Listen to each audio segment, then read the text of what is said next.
Bonjour les amis, j'erre dans les rues de Ypres à la recherche de mon petit déj. Plein de bistrots mais tous fermés. C'est toujours un problème ici. Ça a l'avantage de me refaire passer devant l'hôtel de ville et ce matin on a une belle lumière.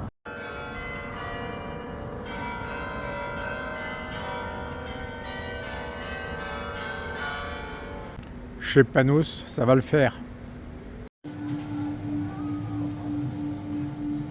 Mon trip, c'est le road trip, c'est-à-dire qu'il faut que je bouge.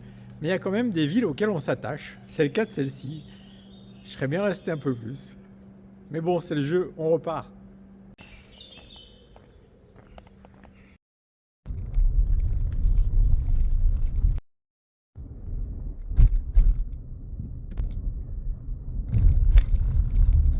Je passe sous la porte de Ménène.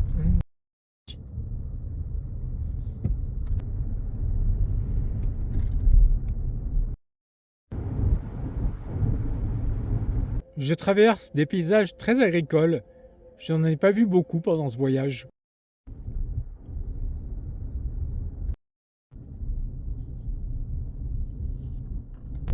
Après cette petite traversée de campagne, j'arrive à Dixmude. Je ne vais pas visiter cette ville, c'est juste un petit arrêt du matin. Dixmude est la petite sœur de Ypres, en ce sens qu'elle a été complètement rasée pendant la Première Guerre mondiale. Donc tout ce que nous voyons date des années 20.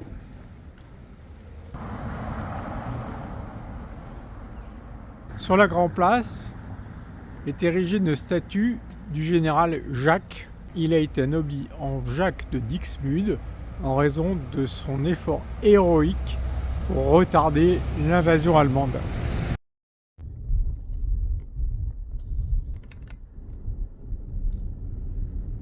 À la sortie de Dixmude, tout près d'un cours d'eau, se trouve Dodenhang, traduit par le boyau de la mort.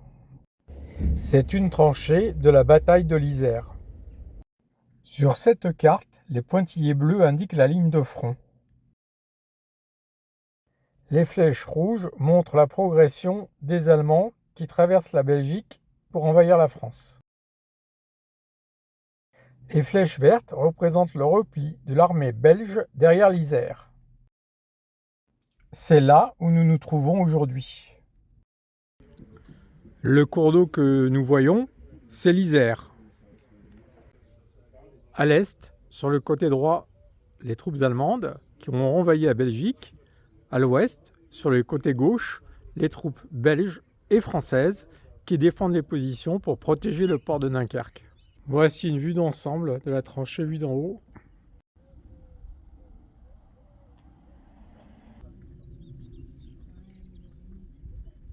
Ce qu'il faut savoir aussi, c'est que à partir d'octobre 1914, toute cette belle plaine est inondée. En effet, les Belges ont décidé de stopper l'avancée des Allemands par l'eau. Je marche exactement sur le chemin où a été prise cette photo.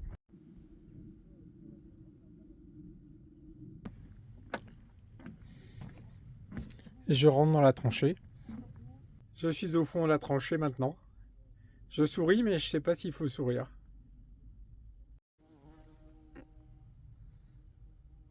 Nous atteignons une série de cadavres plus corrompus que les autres et que nous franchissons, notre figure frôlant la leur, nos genoux labourant leurs jambes, leur ventre. Et de cet amas se dégage une odeur fétide, infecte, souvenir infernal. Tout le long de la tranchée, on trouve quelques abris comme ça.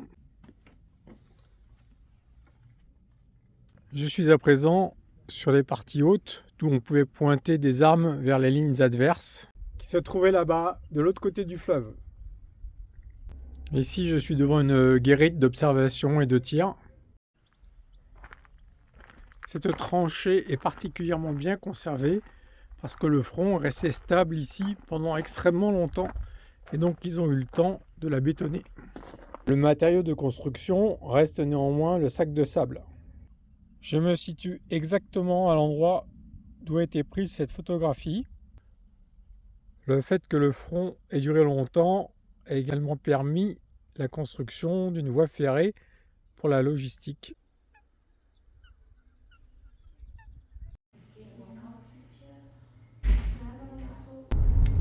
Et je suis parti pour mon étape suivante, toujours à travers la campagne et de petits villages.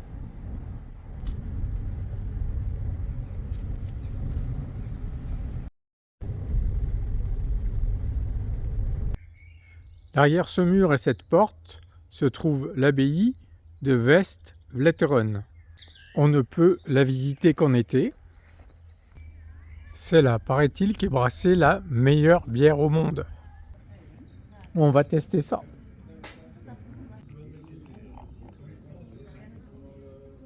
François, il s'agit d'une authentique bière trappiste.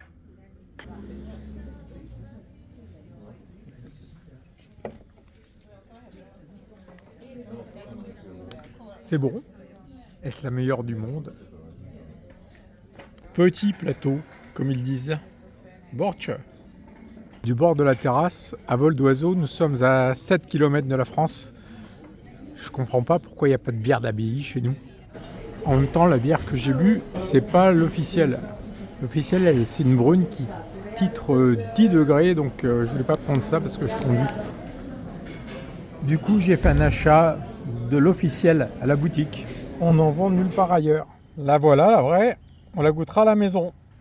Me voici de nouveau sur la route, dans la campagne.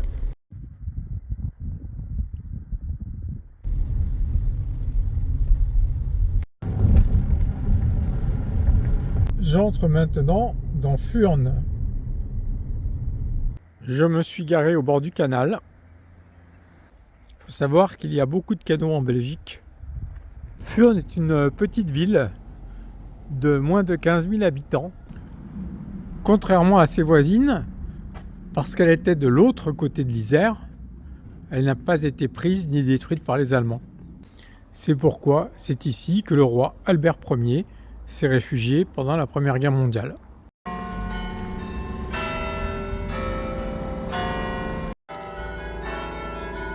Et nous voici à l'église Saint-Nicolas.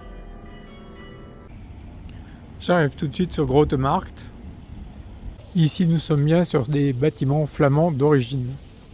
Ce bâtiment est l'ancien hôtel de ville. C'est là qu'Albert Ier s'était réfugié.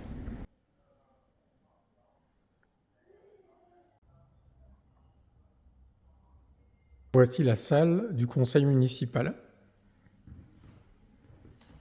À l'opposé de la mairie, l'ancienne halle aux viandes. Juste en face de la halle aux viandes, le pavillon espagnol. Je m'enfonce à présent dans un petit passage pour déboucher sur Elden Plain, une petite place verdoyante dans laquelle se trouve l'église Saint-Walburge.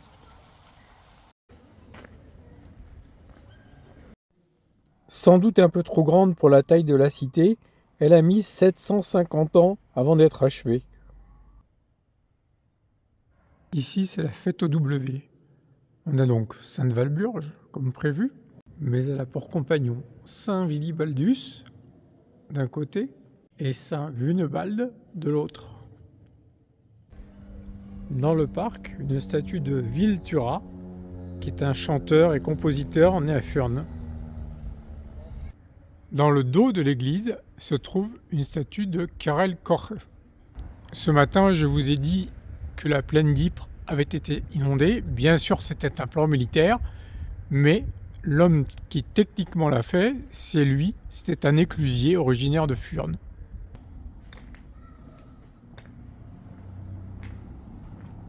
Et me voici de retour à mon canal. J'avais prévu de dormir à Furnes, mais il n'est que 15 heures, donc c'est un petit peu tôt pour arrêter la journée. Et donc, je me dis, je suis intrigué par ces écluses sur l'Isère, j'ai essayé d'aller trouver ça. Je quitte donc Furnes en mission écluse. Je me fais un petit bout de 10 km d'autoroute pour aller retrouver l'Isère. Je crois avoir repéré où sont les écluses. Je m'y dirige. Je viens de me garer dans un endroit sauvage. Regardez sur la carte là où je suis, il y a 5 cours d'eau qui convergent au même endroit. Là, je suis au bord de Wernewart, c'est le canal de Furnes. Et effectivement, je vois là un système d'écluses qui empêche l'eau de mer de rentrer dans le canal lorsque la marée monte. En allant un peu plus loin sur le cours d'eau d'à côté, je vois cette vanne. Mais c'est toujours pas l'Isère, je vais essayer de trouver l'Isère. Je pense que l'Isère est le suivant. Voilà l'Isère. Là, il y a une vanne. Et à côté, je vois qu'il y a une écluse qui sépare le cours d'eau du port de Newport. Là-bas au fond, c'est le port de Newport. Et je constate que le niveau d'eau est d'ailleurs de, je dirais, de 2 mètres plus haut dans le port que dans l'Isère. Voilà avec quoi on prend l'avantage sur l'ennemi.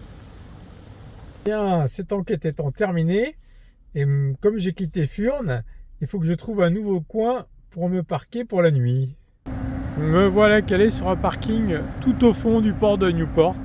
Il y a un spectacle assez sympa avec un bateau qui décharge du sable. On voit un système qui remonte le sable, puis qui va le déverser là-bas au bout, sur le tas. J'aime bien toutes ces manœuvres portuaires. De l'autre côté du boulevard, il y a 1001 restaurants. Donc l'endroit est pas mal pour la nuit. Il lui manque juste des WC pour être parfait.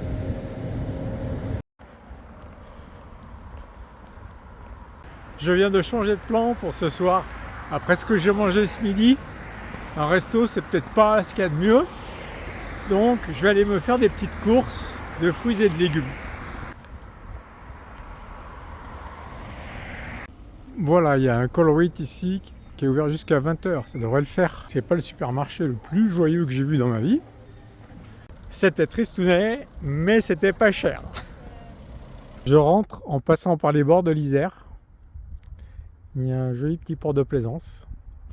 J'arrive maintenant sur le port de marchandises. En général, les gens trouvent ça moche, mais moi j'aime bien. Je vois mes tas de sable là-bas.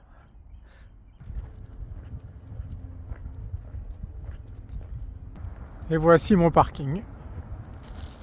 Ce soir, c'est du léger. Je vais être au mieux finalement pour faire mon petit casse-croûte au bord de l'eau avec le soleil.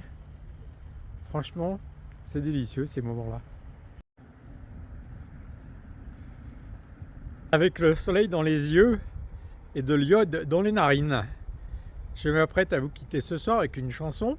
Le chanteur s'appelle Yevgeny et il chante Als de Laar, quand elle rit.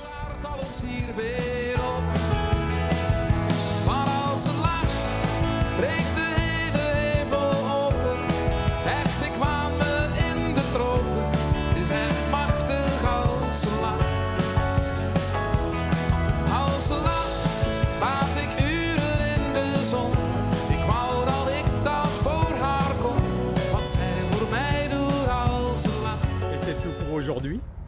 À demain. Bye bye.